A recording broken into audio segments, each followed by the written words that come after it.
నీ మాట నిలబెట్టాలరా.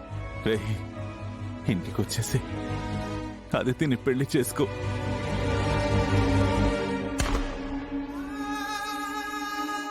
వస్తావు కదా?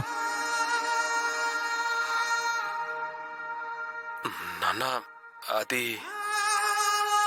రే, నీకు నా మీద ప్రేమ గౌరవం ఉంటే పెళ్లి కొడుకుగా రా. లేదంటే తలకురివి పెట్టడానికి నా పెద్ద కొడుకుగా అయినారా.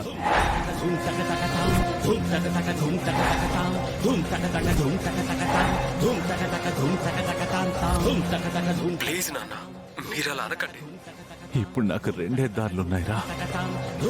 ఒకటి నీ పెళ్లి, రెండు నా చావు.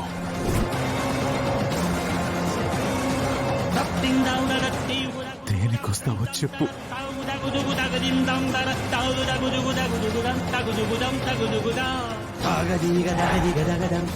మందులు వేసుకోండి నాన్న, నేను పెళ్లికి వస్తున్నాను.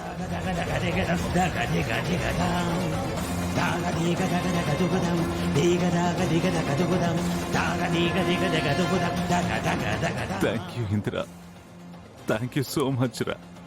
ఓకే నాన్న, నేనుంటాను. నేను కూడా ఉంటానురా.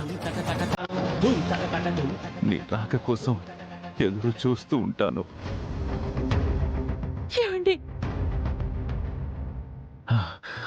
విన్నావమ్మా నా పెద్ద కొడుకు ఏం చెప్పాడు? గౌతమ్, మీ అన్నయ్య చెప్పింది విన్నావా? ఇంద్ర వస్తున్నాడు, ఆదితిని పెళ్లి చేసుకుంటున్నాడు.